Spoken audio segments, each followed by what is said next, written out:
All right, welcome back. It's time for us to get into a conversation. And we're talking about the electrical wiring program. It's the 10th anniversary of this program, and we're going to have a quick conversation about this. We've been joined in the studio by Stephen Yomo, who is Assistant Manager of the Electrical Wiring Program under the Energy Commission, and also Samuel Frimpong, who is Public Affairs Officer with the Energy Commission. Gentlemen, you're welcome. Thank you. All right. So let me start with you, Stephen. How this is the 10th anniversary. How and why did this program even begin? Okay, so thank you very much and good morning to your charity listeners and viewers. Yes, so when government started or began with the plan to increase electricity access in the country, they envisaged that there was going to be issues related to fires arising from the use of electricity.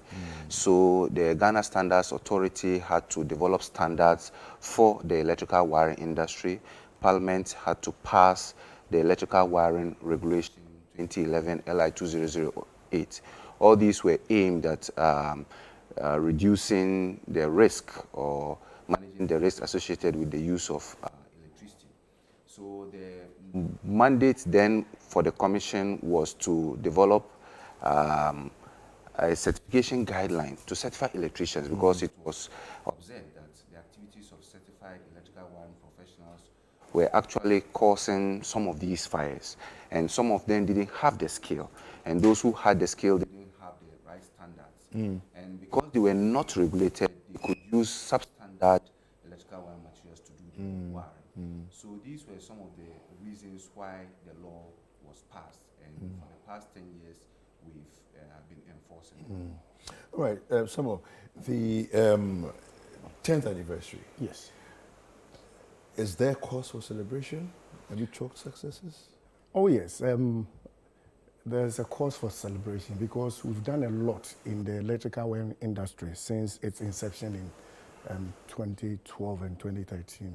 We've certified a lot of electricians, and now we can attest that fires caused by electrical accidents has been reduced based on fire service statistics. Okay. So nowadays you would, find it difficult to, see people going around with their tools, claiming to be electricians, going around to work in people's shops, thinking that they have the talent to work as electricians because they can dismantle and then arrange. But it has reduced, so we can boast that yes, we have done a lot in the electrical wiring industry. So there's a cause for celebration. Yes. Can you walk us through what it takes to become a certified professional? Okay, so first of all, if you have the intention to become a certified electrical wiring professional, first of all, you have to visit our website and then fill a form. When you are filling the form, you have to choose your examination center based on proximity. And after that, there's an information indicating where to pay your money and how to submit your form. After that, you go through the examination. We have 3 stages in the exams. First, you do the objective test, and then you appear before a panel for interview. And then they give you the tools and cables and everything, and they tell you, assuming this is a facility, wire it and let us put power in it and test whether it will work.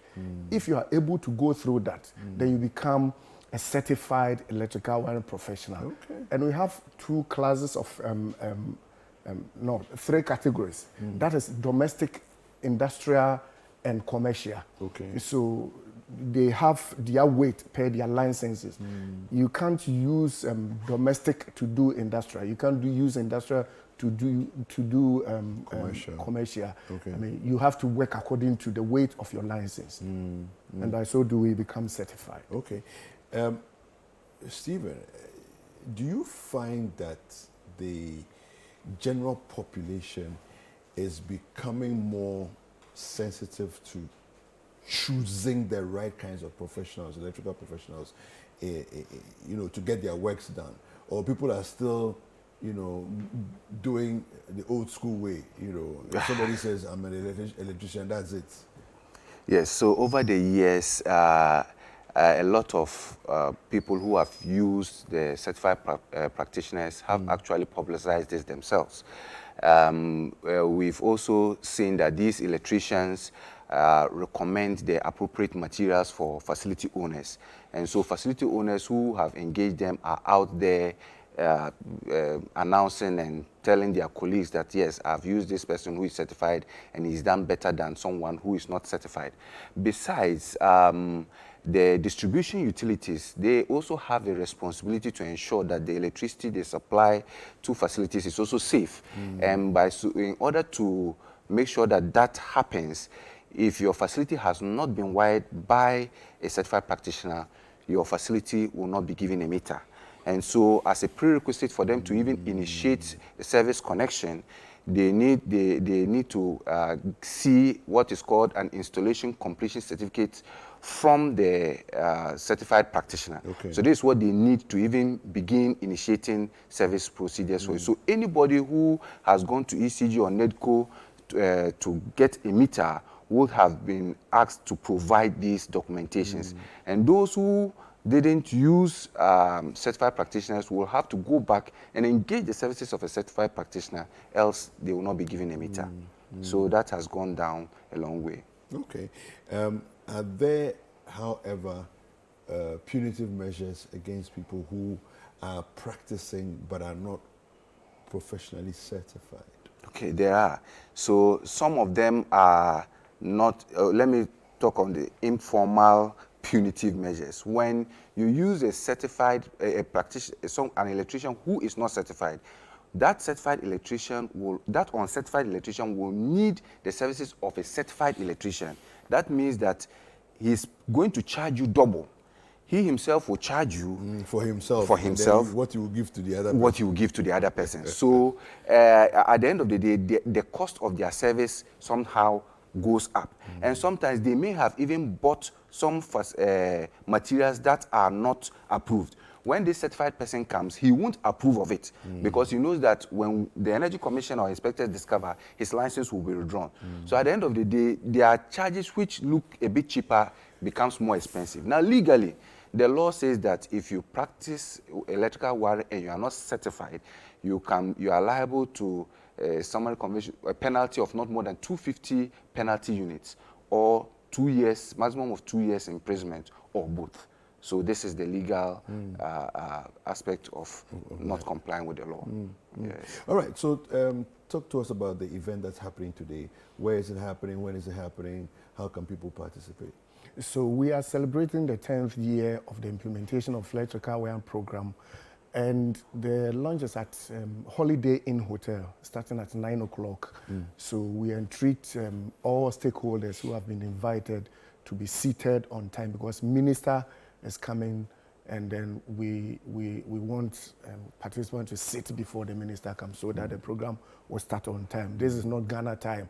Okay. This is Energy Commission's 9:30, and it is 9:30 on the dot. So by now, people should be arriving and getting Yes. seated. Yes. At the place. Holiday Inn Hotel. Okay. And you're collaborating with other people as well who are involved? Yes, we have a number of stakeholders, the distribution representatives from the distribution utilities. We have representatives from the various professional associations, the Association of Certified Electrical Wiring Inspectors Ghana, the Certified Electrical Wiring Professionals Association of Ghana, and the Ghana Electrical Contractors Dealers Association.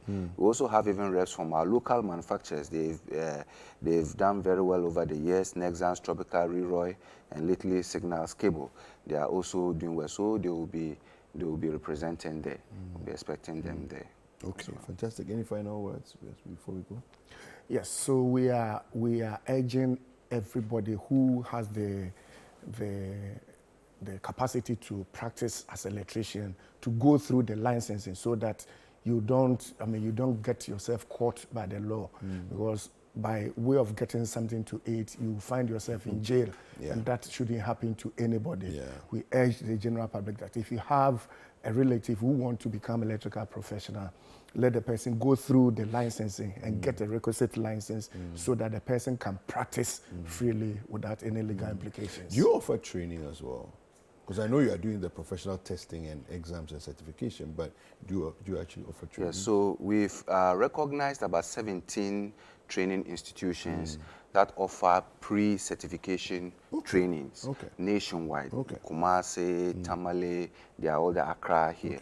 So that training is not run by the Energy Commission per se, but at least you've accredited them to do that. Yes, so that happens. Fantastic. So I also want to tell the viewers that the holiday is over.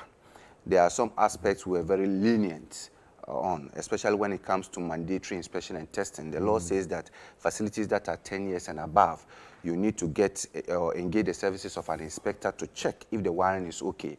We began publicizing this as far back as 2016, telling hotels and people, commercial facilities to make sure that their wiring is safe.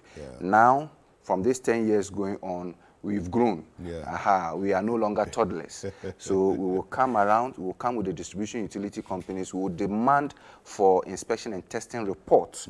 And when you can't make them available to us, you will be disconnected from the grid, because we won't allow you to expose or your patrons or the workers in that facility to the risk of fire. So that is what we'll be enforcing. Fantastic. Yes. All right, we've been speaking with Samuel Frimpong, who is the Public Affairs Officer with Energy Commission, as well as Stephen Yomo, Assistant Manager for the Electrical Wiring Program, which began 10 years ago with the Energy Commission.